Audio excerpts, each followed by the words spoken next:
सुधा वृष्टि भय दोह दल ऊपर, जिये भालु कपि नहीं रजनीचर। रामाकार भय तिनके मन, मुक्त भय छूटे भव बंधन। सभी बानर भालू जी गए, निशाचर एक भी नहीं जिया।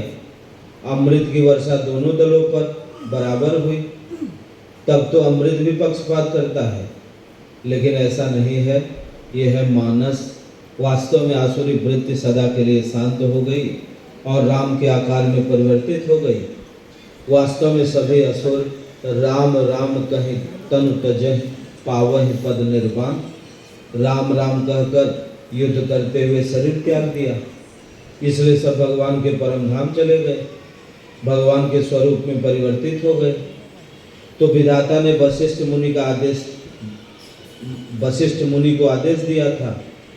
वशिष्ठ जी अंत में राम के जब महल में गए, एक बार वशिष्ठ मुनि आए, जहाँ राम सुख धाम सुहाए।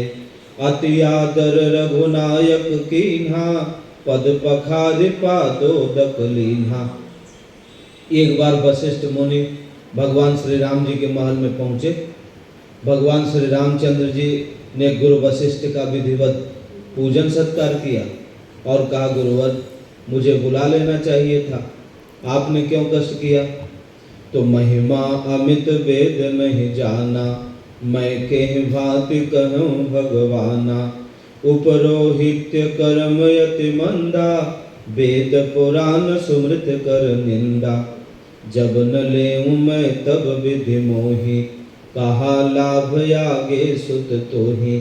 परमात्मा ब्रह्म नर रूपा, होई ही रघुकुल भूषण भूपा। वशिष्ठ जी ने कहा, राम गुरुआई चलाई बहुत हो गई, यह उपरोहित कर्म बहुत ही मंदा है, मैं तो ले ही नहीं रहा था। तब पितामह ब्रह्मा ने कहा कि स्वयं परमात्मा ब्रह्म रघुकुल में अवतार लेंगे, इसलिए यह कर्म तो मंदा है, लेकिन बेटा तुम ले लो, इससे तुम्हारा उद्धार हो जाएगा। तब मैं हृदय विचारा, जोग यज्ञ व्रत दान। जा कहूँ करिय सो पैहूँ, धर्म न यही समयान। तब मैंने हृदय में विचार किया कि योग यज्ञ व्रत तप दान, जो कुछ कर्म करने से फल मिलेगा, उस फल की प्राप्ति मुझे केवल भगवान राम के दर्शन से मिल जाएगा। तो नाथ एक वर मांगूं, राम कृपा कर देहूं। जन्म जन्म प्रभु पद कमल, कबहु घटहि जनि नेहु। वशिष्ठ ने कहा, प्रभु मुझे एक बार कृपा करके दें कि एक जन्म जन्म आपके चरणों में अनुराग बना रहे। अस कहि मुनि वशिष्ठ गृह आए, कृपा सिंधु के अति मन भाए। इस प्रकार विनय प्रार्थना करके गुरु वशिष्ठ अपनी कुटिया में चले गए। अयोध्यावासी भगवान के साथ सब धाम चले गए। तो भगवान राम के अश्वमेध यज्ञ में सर्वश्रेष्ठ ब्राह्मण बुलाए गए।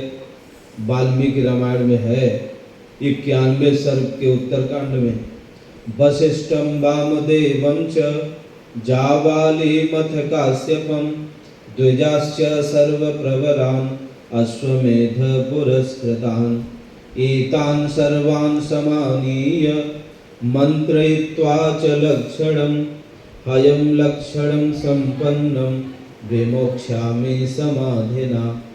लक्ष्मण, मैं अश्वमेध यज्ञ कराने वाले ब्राह्मणों में अग्रगण्य एवं सर्वश्रेष्ठ वशिष्ठ, वामदेव, जाबाल और काश्यप, नारद, श्रृंगी ऋषि आदि सभी द्विजों को बुलाकर सलाह लेकर पूरी सावधानी से शुभ लक्षणों से संपन्न घोड़ा छोड़ूंगा।